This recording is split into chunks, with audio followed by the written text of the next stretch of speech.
Jadi kedua belah pihak itu mengklaim bahwa benar.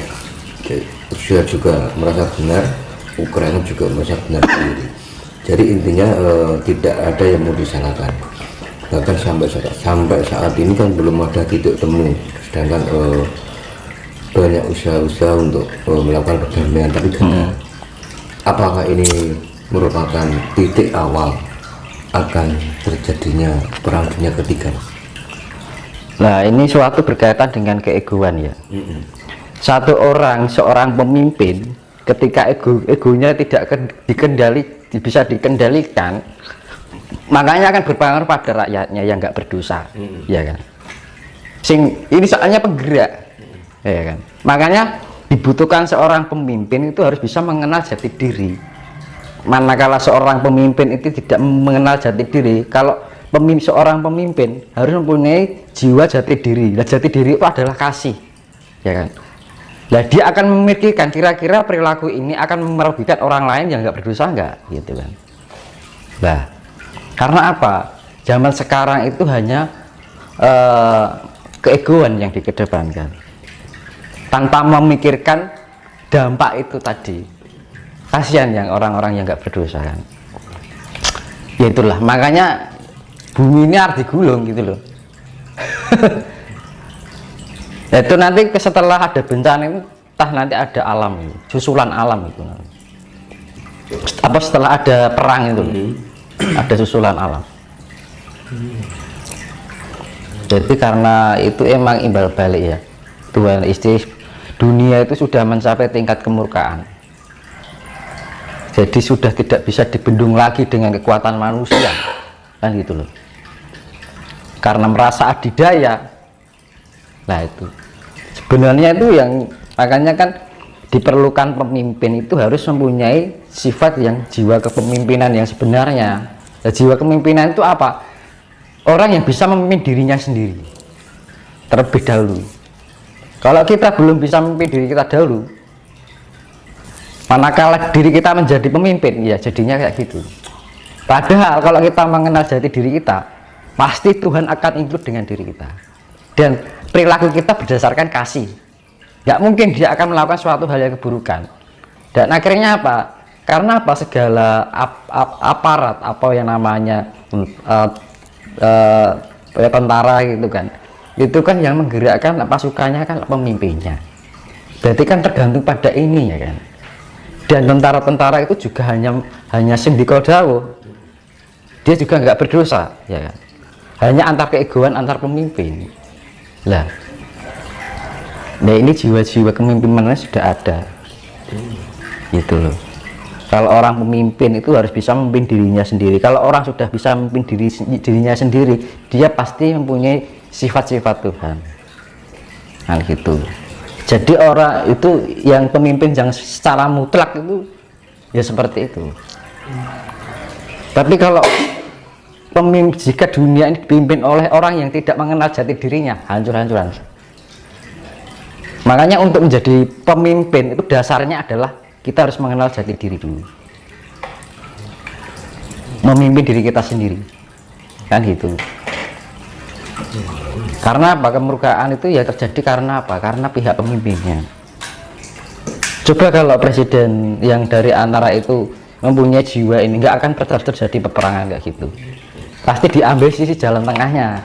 Karena kekerasan itu bukan ada suatu penyelesaian. Makanya saya kembalikan tadi, manusia di dunia ini sudah menjadi parasit bagi alam ini, ya kan? Hewan nggak pernah merusak alam, tumbuhan juga nggak pernah merusak alam.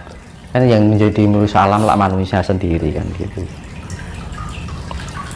Jadi gimana sekarang bikin nuklir mau diapakan? Kalau nuklir dilempar itu kan yang merusak alam juga kan. Begitu juga makhluk-makhluk ya orang-orang yang nggak berdosa kan gitu. Nah kadang-kadang gitu loh. Karena apa? Sifat-sifat ya diarani dajjal mendunia ya itu mas.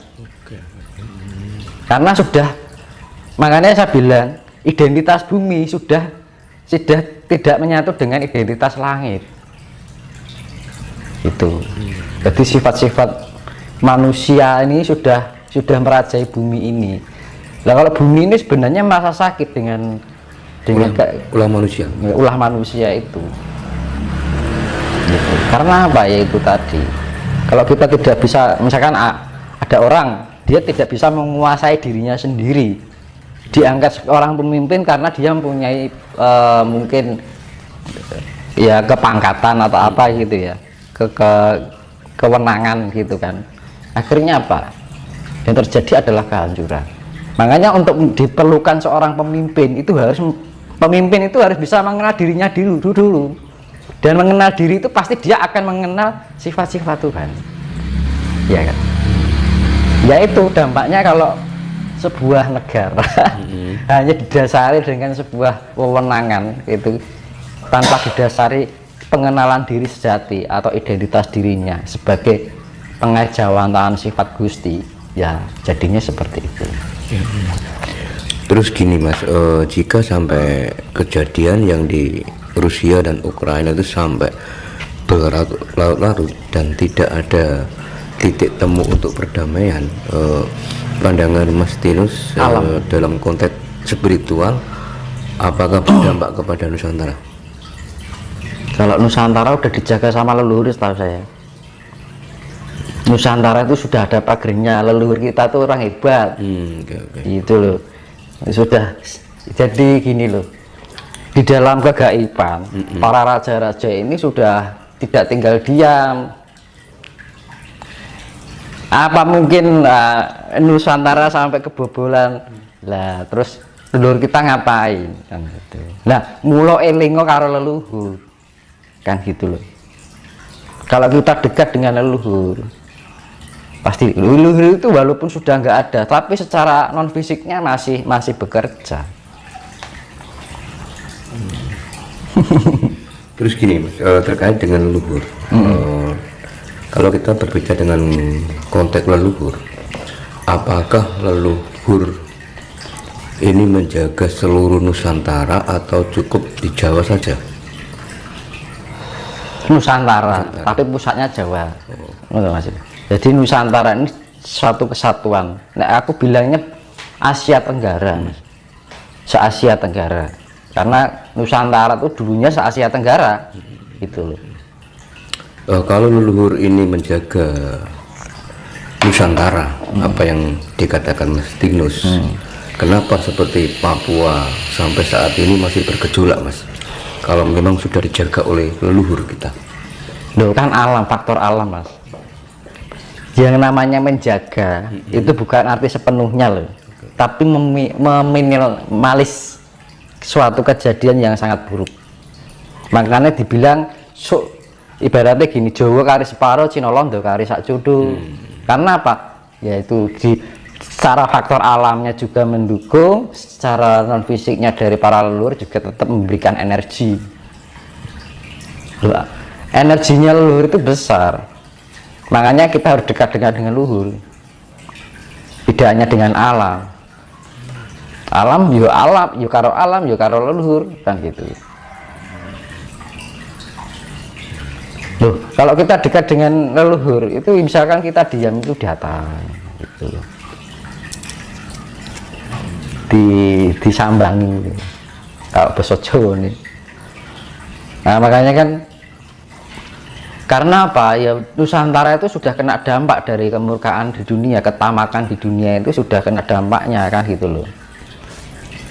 Tapi secara vibrasi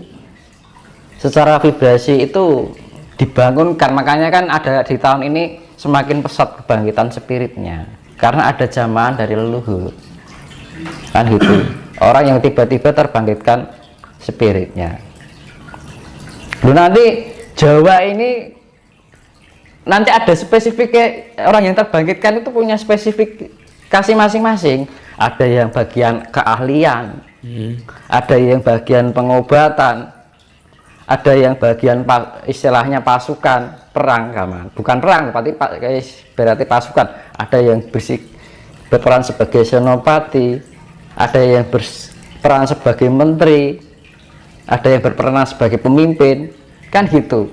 Nanti sudah disiapkan, nanti para light worker lah ibaratnya, para pekerja cahaya ini terbangunkan kecerahannya, kesadarannya, spiritnya dibangunkan, nanti punya spesifikasi masing-masing.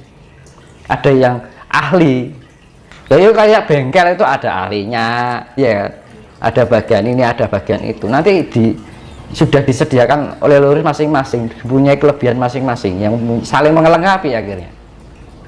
Makanya ini di dalam spiritualitas anak-anak muda, ada yang punya kemampuan ini, ada yang punya kemampuan itu. Nah, itu memang sudah disiapkan oleh leluhur. Itu bukti nyata loh. Dan itu sekarang sudah banyak gitu loh.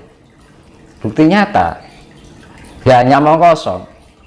Banyak kan sekarang anak kecil-kecil bisa tahu hal yang sifatnya gaib, terus bisa ngomong kayak anak-anak dewasa, ya kan? Terus punya pengetahuan yang banyak. Nah itu kan karena jamaah dari leluhur. Itu bagian dari penyelamatan dari leluhur untuk cucu-cucunya. Itu kan sudah nyata.